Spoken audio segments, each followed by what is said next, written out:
getting old and I need something to rely on.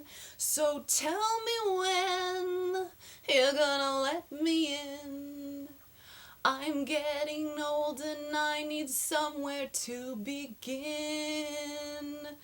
And if you have a minute, why don't we go talk about it somewhere only we know? This could be the end of everything, so why don't we go? So why don't we go somewhere only we know?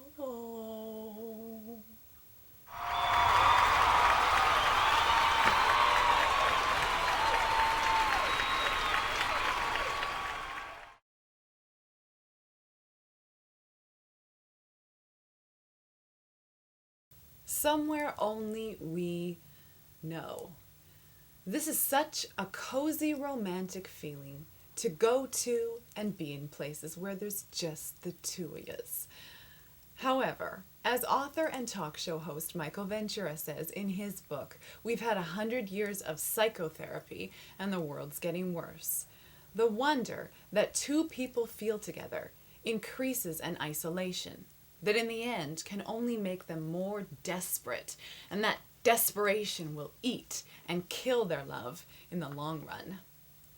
This isolation that Ventura talks about is our isolation from the rest of the community. You have your own star to follow, your own angel, pious or fallen, or usually somewhere in between, hassling you to give to and connect with the people and things around you in your individual, perhaps wing-dingy way. And time with your lover, wife, or husband, as magical as it might be, doesn't come close to fulfilling that essential calling. Because love for another feels so fateful, it is easy to be tricked into thinking that that is all that matters. And the trick is part of the love, so don't let them pull the plug on your bath too soon. Thomas More agrees that perhaps it is appropriate for love to incubate for a while, but eventually this long incubated love can extend outward to a world in desperate need of mature relatedness. And that can happen aside the relationship, old or new, or it can happen alone. For some of you, the world is your lover. Your plants, your cat, your friends, your work, your church, and you're getting it, oh yeah, all the time. And you're much farther away from alone than the rest of us. The rest of us pine over a certain someone, remain the weak one in the relationship, obsessed with romance, counting I love yous and trying desperately to rekindle. Or we turn to alcohol, drugs, headless, heartless porn, or some other trickster in a rather vain attempt to get the body rush and taste beauty. Not that there's anything wrong with a few mugs and jugs, muffs and puffs. Know what I'm saying? Know what I'm saying? Even Thomas More propositions us in his Dark Nights. What if we thought that the more sexual we are and the more erotically we live, the more moral our lives would be?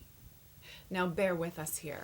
We're not just talking about making out and making love, although that's very important and wonderful and terrible, and we'll get to that soon enough. More reminds us that most of us live our lives motivated by obligation rather than by desire and longing. What we're actually horribly in need of is something which could provide a refuge for that colossal quadruple X lust so common in our society that can actually become violent or degrading. Perhaps what we're really lacking is some big time sensuality.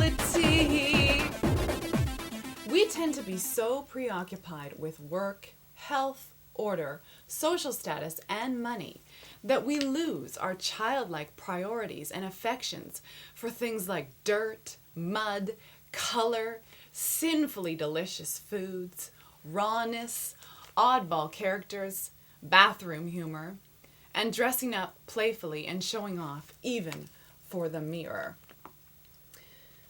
Or we get a little too much of at least a couple of those things. We don't realize how much life and power the things around us have. Our lipsticks, gardens, tattoos, cars, clocks, even that juice that comes out of our garbage. How we really want to connect with some things and we're really repelled by others.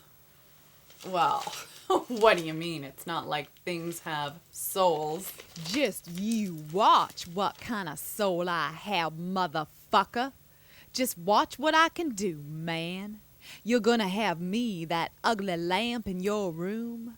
That lamp is gonna make you suffer every single day you look at it.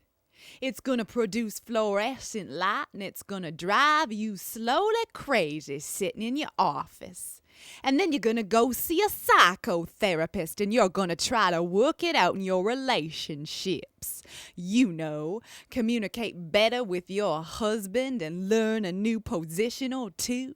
But you don't know I'm really the one that's got you.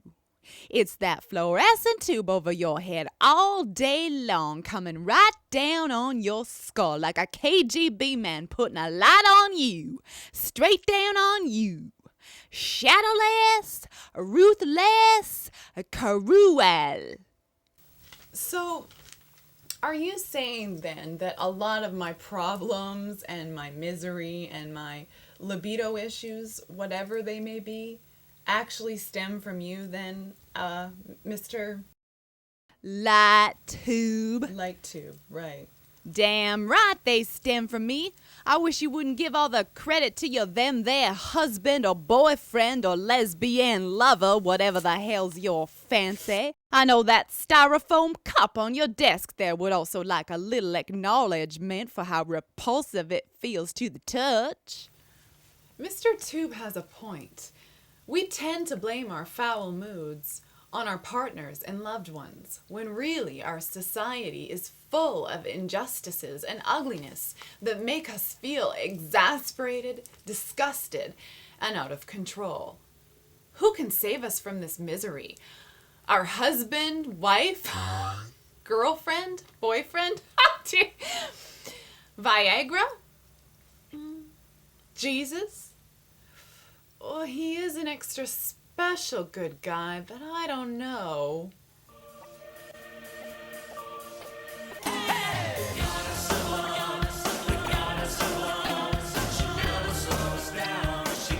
Oh, her!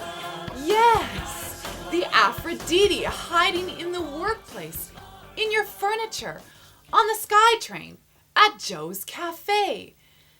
That beauty and passion you see here and feel there, and that grotesqueness and horror that you sense that the blood in your veins wants to change.